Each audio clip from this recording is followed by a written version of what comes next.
Alright, about 90% of this video will be in Malay. So if you are watching this on YouTube, just turn on the subtitle function and you will see the translation in English, and you will also see the, I don't know, I'll give you like what I'm saying in Malay as well.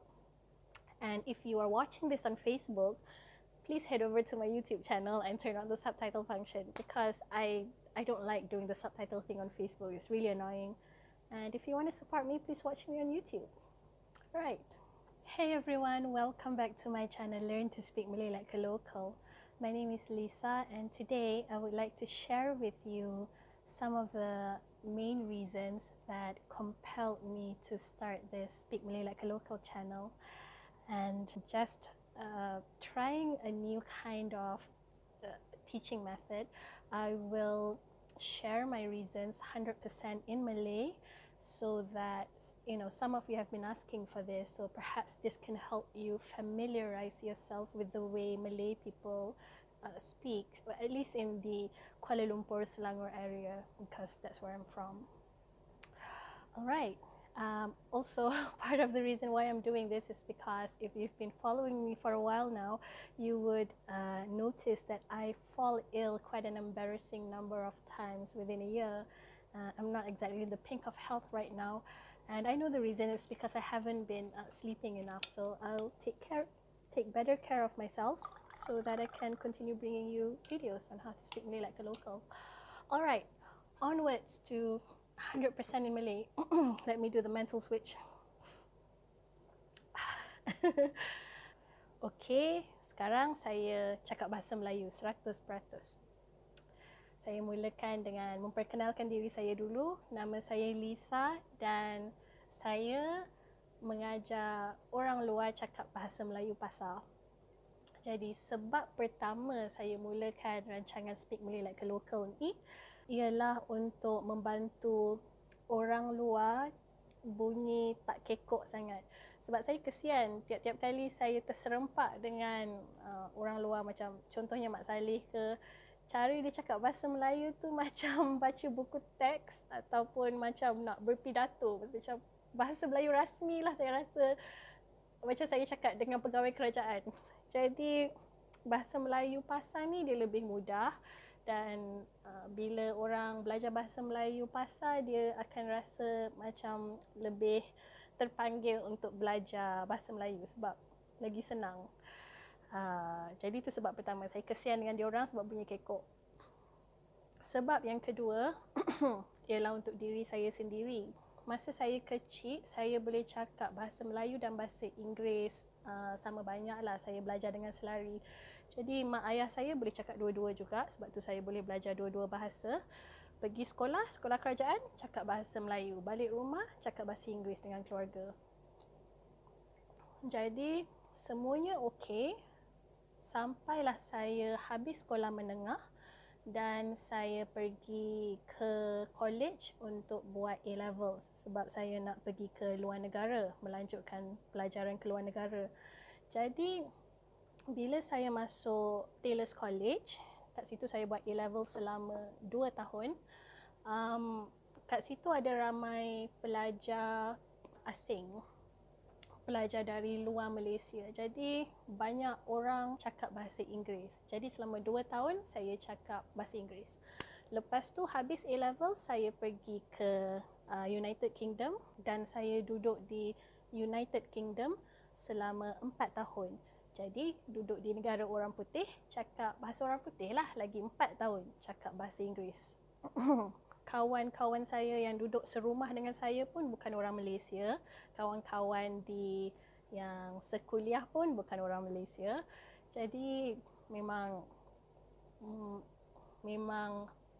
hampir 100% saya cakap bahasa Inggeris masa di United Kingdom. Lepas tu habis belajar, saya balik ke Malaysia dan saya dapat kerja di CIMB Bank selama 4 tahun.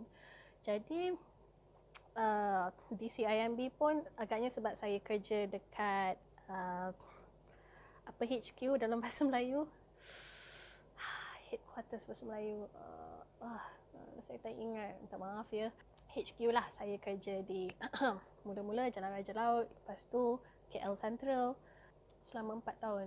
Jadi di CIMB pun memang saya banyak berkomunikasi dalam bahasa Inggeris. Jadi 2 campur 4, 10 tahun saya cakap bahasa Inggeris untuk belajar, untuk bekerja, untuk cari makan.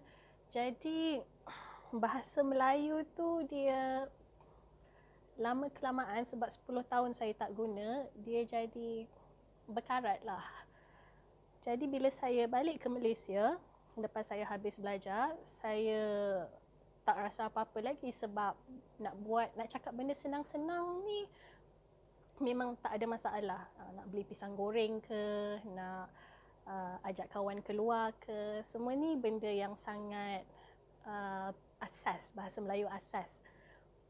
Tapi bila saya nak bercakap bahasa Melayu untuk menyampaikan message yang lebih kompleks, yang lebih rumit, saya tersangkut-sangkut. Macam sekarang lah, bahasa Melayu saya sekarang pun banyak tersangkut-sangkut juga, tapi dulu 20 kali lagi teruk.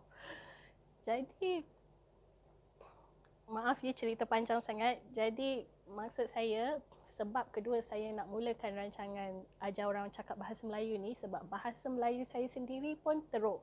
Jadi bagi saya cara yang paling cepat nak pandai dalam sesuatu subjek ialah dengan mengajar orang apa yang kita nak belajar. Jadi kalau saya kena ajar orang cakap bahasa Melayu, saya sendiri kena belajar bahasa Melayu sampai pandai baru boleh ajar orang lain. Dan alhamdulillah sikit-sikit bahasa Melayu saya dah jadi lebih baik macam sekarang. Okay, Chok, you know what? I just realized something. I know that I said this would be 100% in Malay, but I just had a thought. You know, all this while, I thought that I lost my command of Malay language when in actuality, I didn't really lose it. I just realized it when I said that I do a lot of my complex thinking and explaining complex subjects in English. It's because my usage of the Malay language ended after I finished secondary school. And then going to college, university, and then the workplace where most of my adult life is, I used 100% English, which means that I honed my skills with English, but my Malay level remained stagnant. So it's not that I actually lost it. I never actually developed my Malay language beyond secondary school. All this while I thought I lost it. I didn't lose it. It's just that I never had it to begin with. Wow, that's amazing. Okay, balik ke bahasa Melayu. Jadi maksudnya bahasa Melayu saya bukanlah power sangat pun. Saya berhenti cakap bahasa Melayu bila saya dah habis sekolah menengah, masuk college terus bahasa Inggeris. Sebab tu bahasa Melayu saya tak pernah jadi lebih baik daripada tu. Sebab tu bila saya nak cakap apa-apa yang melibatkan benda yang perasaan yang kompleks ataupun subjek yang lebih rumit, saya terus bertukar ke bahasa Inggeris sebab ianya lebih senang untuk saya. Yalah, sebab 10 tahun kan dekat college, dekat universiti, dekat tempat kerja, banyak benda-benda yang kita perlu berkomunikasi dengan orang lain pasal banyak benda yang agak rumit. Jadi bahasa Inggeris saya lebih baik daripada bahasa Melayu dari segi itu. Okey, sebab ketiga, saya rasa sebab saya memang dah lama nak buat video dekat YouTube ni, tapi saya tak tahu nak cakap pasal apa. Sebab saya ni bukanlah orang yang pandai buat hiburan. Saya tak pandai buat drama, saya tak pandai nak buat orang ketawa. Saya ni serius sangat, saya ni lurus bendul. Jadi saya cuma reti ajar orang apa yang saya tahu je. Tapi nak ajar orang pasal kerja dekat bank, saya rasa macam saya bukanlah pandai sangat.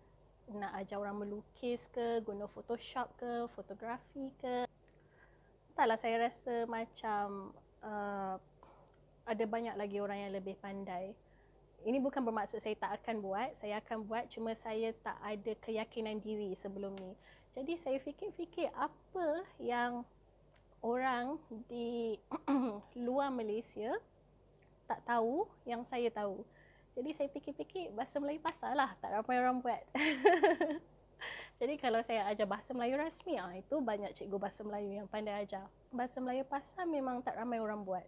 Jadi saya pun buat je lah. Saya guna kamera laptop saya yang teruk tu. Kalau korang tengok episod yang nombor 1 memang video teruk, audio teruk. Jadi itulah sebab-sebab utama saya memulakan rancangan Speak Malay Like Colloquial. Dan saya harap video ni dapat memberi manfaat kepada sesiapa saja yang sedang menonton sekarang. Jadi saya nak ucapkan terima kasih banyak-banyak kerana sanggup meluangkan masa untuk tengok video saya dan belajar daripada saya.